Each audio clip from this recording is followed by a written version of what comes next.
Welcome to RJVN channel. ಈ ದಿನ ನಾವು ಶೃಂಗೇರಿ ಕ್ಷೇತ್ರಕ್ಕೆ ಬಂದಿದ್ದೀವಿ. ಅದು ನಾವು ಬರೋ ಅಷ್ಟೊತ್ತಿಗೆ 6:30 ಆಗಿತ್ತು. ಸೊ ಸಂಜೆ ಈ ದೇವಸ್ಥಾನವನ್ನು ನಾವು ನೋಡ್ತಾ ಇದ್ದೀವಿ.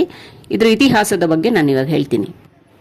ಶೃಂಗೇರಿ ಕರ್ನಾಟಕ ರಾಜ್ಯದ ಚಿಕ್ಕಮಗಳೂರು ಜಿಲ್ಲೆ ಪಶ್ಚಿಮ ಘಟ್ಟಗಳ ಮಡಿನಲ್ಲಿ ಇದೆ.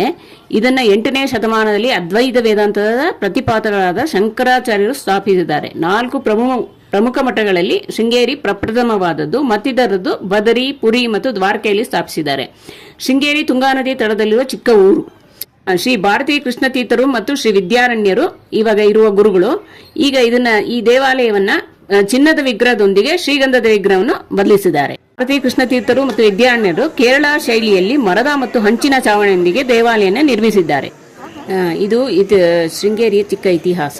ಇಲ್ಲಿ ಕೂಡ ಅನ್ನ ಪ್ರಸಾದ ದಿನವೂ ವಿನಿಯೋಗವಾಗುತ್ತದೆ. ನಾವು ಕೂಡ ತಿಂದಿದ್ದೀವಿ. ನೀವು ಶೃಂಗೇರಿಗೆ ಬಂದಾಗ ಪ್ರಸಾದವನ್ನು ಸ್ವೀಕರಿಸಿ. ನಾವು ಇಲ್ಲಿ ಬಂದಾಗ ರಾತ್ರಿ ಊಟ ಮಾಡಿದ್ವಿ. ಭಾಳ ಚೆನ್ನಾಗಿತ್ತು, ರುಚಿಯಾಗಿತ್ತು. ಸೊ ತಾವು ಎಲ್ಲರೂ ಬಂದು ಶ್ರೀ ಕ್ಷೇತ್ರವನ್ನು ನೋಡಿ, ಶೃಂಗೇರಿ ಕ್ಷೇತ್ರವನ್ನು ನೋಡಿ ಅನ್ನಪ್ರಸಾದವನ್ನು ಸ್ವೀಕರಿಸಿ. ನಿಮಗೆ ಈ ಶೃಂಗೇರಿಯ ಒಂದು ವ್ಲಾಗ್ ಇಷ್ಟ ಆಯಿತು ಅಂತ ಹೇಳಿದ್ರೆ